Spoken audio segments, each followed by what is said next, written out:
Mateus 9. O paralítico de Cafarnaum.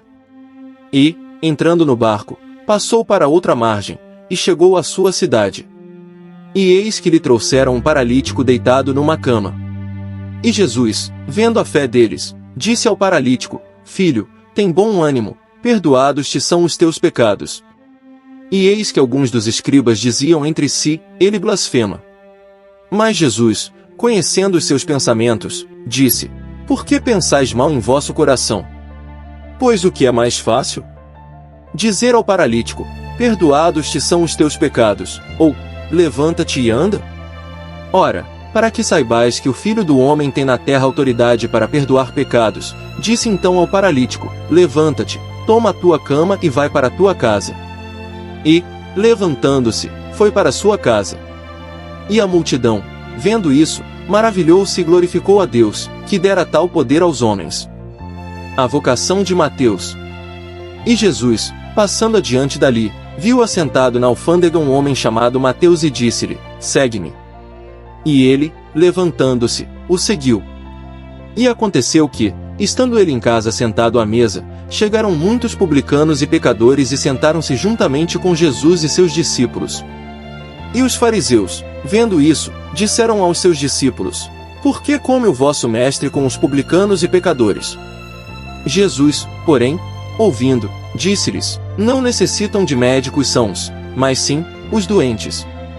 Ide, porém, e aprendei o que significa: misericórdia quero e não sacrifício. Porque eu não vim para chamar os justos, mas os pecadores, ao arrependimento. O jejum. Então, chegaram ao pé dele os discípulos de João, dizendo: Por que jejuamos nós, e os fariseus, muitas vezes, e os teus discípulos não jejuam? E disse-lhe Jesus: Podem, porventura, andar tristes os filhos das bodas, enquanto o esposo está com eles? Dias, porém, virão em que lhes será tirado o esposo, e então jejuarão. Ninguém deita remendo de pano novo em veste velha, porque semelhante remendo rompe a veste, e faz-se maior a rotura. Nem se deita vinho novo em odres velhos, aliás, rompem-se os odres, e entorna-se o vinho, e os odres estragam-se, mas deita-se vinho novo em odres novos, e assim ambos se conservam. A cura da mulher que tinha um fluxo de sangue.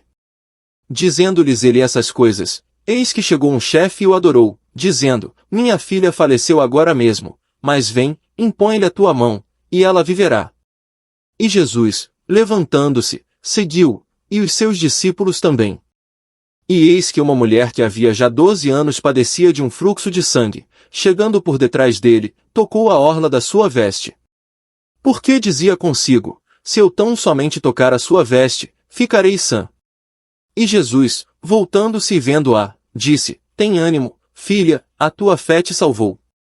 E imediatamente a mulher ficou sã.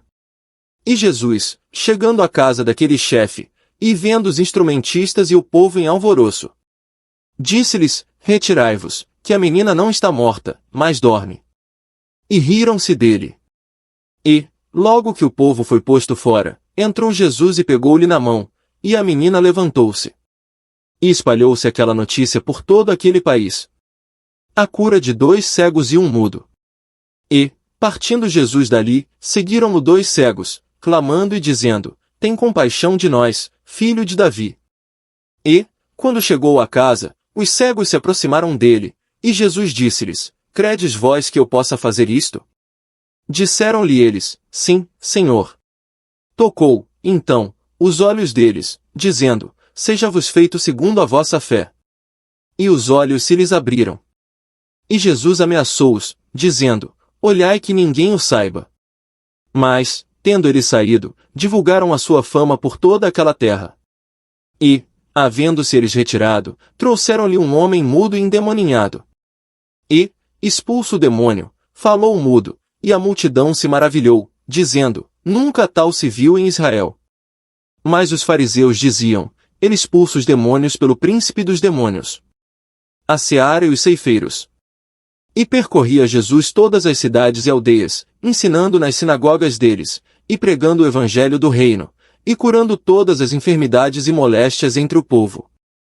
E, vendo a multidão, teve grande compaixão deles, porque andavam desgarrados e errantes como ovelhas que não têm pastor.